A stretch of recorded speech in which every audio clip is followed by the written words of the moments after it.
frères et sœurs, aujourd'hui nous célébrons le 14e dimanche du temps ordinaire, année liturgique 1. Les lectures qui nous sont proposées aujourd'hui rejoignent ce que nous vivons dans le monde. Un monde marqué par les souffrances, la guerre, la haine, l'exclusion et que sais-je encore. Face à tout cela, nous risquons parfois de nous décourager. Et pourtant, la parole de Dieu d'aujourd'hui vient raviver notre espérance. Elle nous apporte un souffle nouveau. C'est dans cette perspective que nous voyons dans la première lecture tirée du livre de Zacharie, un peuple découragé. Leur espoir de recouvrer la paix semblait être perdu.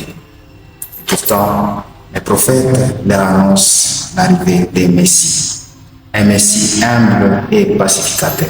Ce qui frappe encore une fois, chers frères et sœurs, ce Messie vient sur un âne. Cela est le symbole de la douceur et de l'humilité. Ce Messie viendra pour abolir la guerre et restaurer la paix tant attendue par ce peuple. Cela nous montre que, chers frères et sœurs, même si dans notre vie, la haine, la violence semble l'emporter, c'est toujours Dieu qui a les derniers mots. Dans la deuxième lecture, c'est Paul l'apôtre s'adresse aux Romains.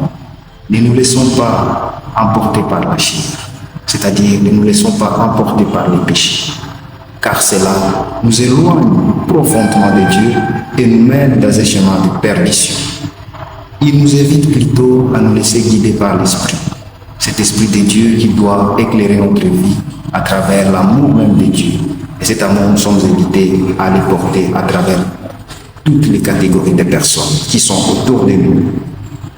L'Évangile, pour terminer, chers frères et sœurs, trouve son sommet dans cette phrase, cette parole réconfortante. Venez en moi, vous tous qui peinez sous le poids du fardeau, et je vous procurerai le repos. Comme nous le savons bien évidemment, durant sa vie sur terre, Jésus s'est beaucoup plus rapproché des gens simples, justement pour leur annoncer la parole de Dieu, le royaume de Dieu. Nous également, vu la situation que nous traversons, les guerres, à cause de la guerre, certains sont obligés de quitter leur village pour aller vivre dans des situations insupportables. Et aujourd'hui, comment ne pas passer à l'actualité du jour? Aujourd'hui, l'actualité dominant notre pays, cette pandémie qui secoue l'est de notre pays. Aujourd'hui, cette parole doit être pour nous une force qui nous donne un souffle nouveau. Venons à Dieu et confions-lui nos différentes intentions.